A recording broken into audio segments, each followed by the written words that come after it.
Subscribe करें हमारे YouTube channel को और बेल आइकन को प्रेस करें हमारे लेटेस्ट वीडियोस को देखने के लिए।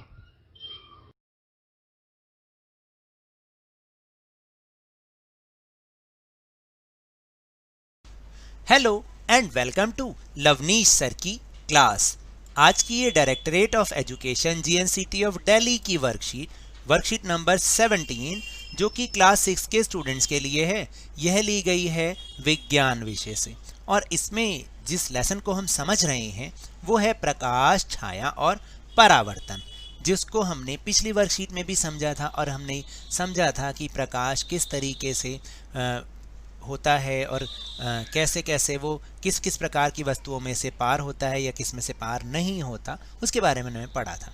आज हम इस पार्ट के अंतर्गत जिस टॉपिक पे चर्चा करेंगे वो है प्रकाश से छाया बनती है। तो देखिए, एक अंधेरे कमरे में टॉर्च जलाएं और टॉर्च के सामने अपना हाथ लाने पर आप टॉर्च के सामने दीवार पर बने अपने हाथ की छाया देखेंगे। लेकिन आप अंधेरे में तो छाया नहीं देख सकते ना, इसलिए छाया बनाने के लिए आपको प्रकाश के स्रोत की आवश्यकता होती ही होती है। तो जब प्रकाश का मार्ग किसी वस्तु द्वारा बाधित या अवरुद्ध होता है तो वस्तु के पीछे के क्षेत्र में अंधेरा रहता है, क्योंकि प्रकाश उस क्षेत्र तक पहुंच ही नहीं पाता। ऐसा इसलिए है क्योंकि प्रकाश एक सीधी रेखा में चलता है।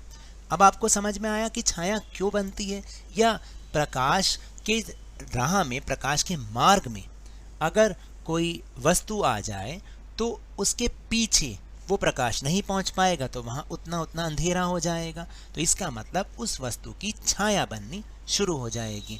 तो देखिए, यहाँ पर ये लिखा भी है कि वस्तु के द्वारा प्रकाश का एक हिस्सा अवरुद्ध होने पर छाया का निर्माण होता है। तो यानी अगर प्रकाश होगा और उसका मार्ग बाधित होगा तभी छाया बनेगी, अगर अंधेरा होगा तो छाया बनेगी ही नहीं। अब आप समझे कि प्रकाश से छाया कैसे बनती है। और थोड़ा सा देखते हैं। हम एक दीवार या जमीन या किसी भी सतह पर एक छाया देख सकते हैं जो कि एक पर्दे के रूप में कार्य करती है। यानी कि देखिए ना, हमारी छाया जहां बनेगी तो वो एक, समझ लीजिए जैसे एक पर्दा या स्क्रीन होती है, उस पर हमारी छाया बननी शुरू हो जाती है। तो वो एक स्क्रीन के रूप में काम करने लग जाती है। अपारदर्शी वस्तुएं पारभासी वस्तुओं की तुलना में अधिक गहरी छाया उत्पन्न करती हैं। तो आपको याद हो तो हमने पिछली वर्कशीट में समझा था कि जो अपारदर्शी वस्तुएं होती हैं वो प्रकाश को अपने पार जाने ही नहीं देती। जब पार ही नहीं जाने देंगी तो इसका मतलब उनकी छाया गहरी बनेगी। और जो पारभासी वस्तुएं होती हैं जिसमें से प्रकाश थोड़ा बहुत जाता है तो उनकी छाया भी उतनी गहरी नहीं होती जितनी कि अपारदर्शी वस्तुओं की होती है। एक अपारदर्शी वस्तु प्रकाश को पूरी तरह से रोक देती है, अपारदर्शी वस्तु। तो जबकि एक पारभासी जो वस्तु होती है वो प्रकाश को आंशिक रूप से वहां से गुजरने देती है। तो इसीलिए जो अपारदर्शी वस्तु होती है उसकी छाया अधिक गहरी बनती है। फिर एक पारदर्शी वस्तु शायद ही किसी छाया का निर्माण करती है। और जो पारदर्शी वस्तु होती है, याद है ना, हमने उसमें समझाया था पिछली वर्कशीट में कि पारदर्शी वस्तुओं में से प्रकाश पूरी तरह से गुजर जाता है, ऐसे में उसकी छाया भी नहीं बनेगी। जैसे आप मान लीजिए बैटरी के आगे एक कांच रख दीजिए जिसमें से आर पार रोशनी चली जाए, तो क्या उसकी छाया बनेगी? नहीं बनेगी।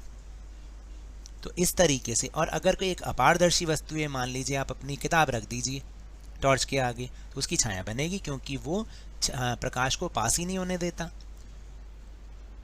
क्योंकि यह प्रकाश के माध्यम से गुजरने में बाधा नहीं डालती। वो हम पारदर्शी वस्तु की बात कर रहे हैं।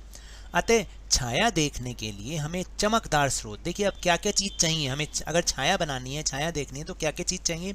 एक चमकदार स्रोत, एक वस्तु और एक पर्दे की आवश्यकता होती है। वो पर्दा आपका दीवार, आपकी अलमारी, ज़मीन, कुछ भी हो सकता है।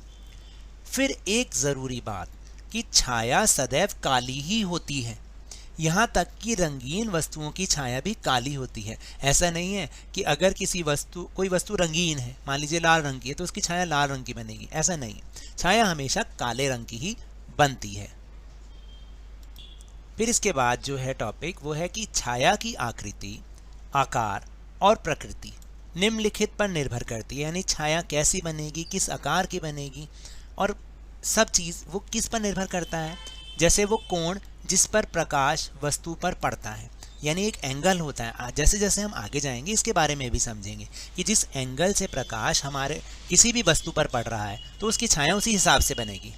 वस्तु और स्रोत का आकार, यानी जिस चमकदार स्रोत से लाइट आ रही है वो और वस्तु, उनका आकार कैसा है, इस पर भी छाया की आकृति, आकार और प्रकृति निर्भर करेगी।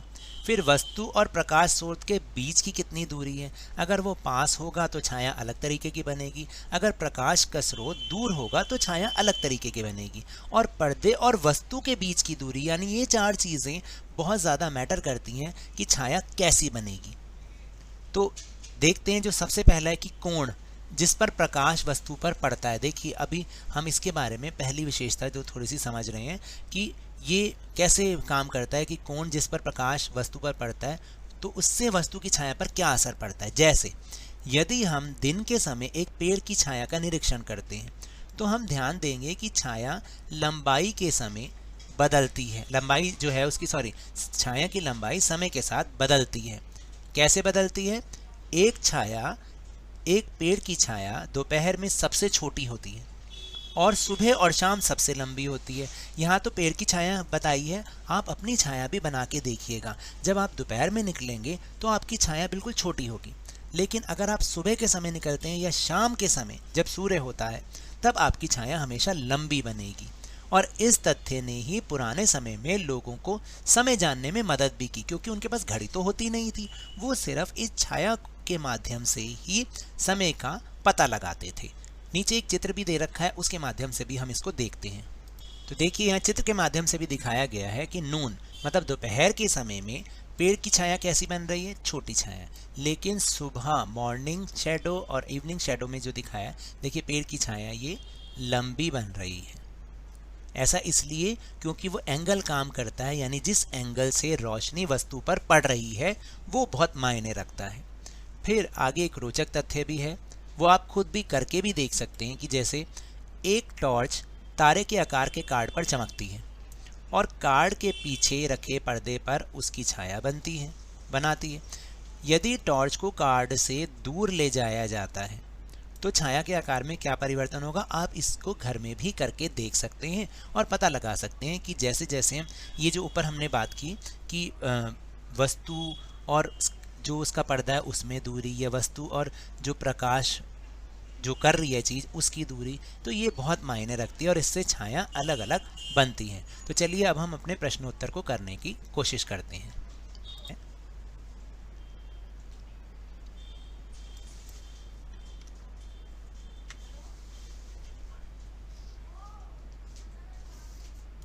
दूसरा प्रश्न है कि क्या वस्तु का रंग छाया के रंग को प्रभावित करता है? जी नहीं, बिल्कुल नहीं। वस्तु का रंग चाहे कैसा भी हो, छाया काली ही बनेगी।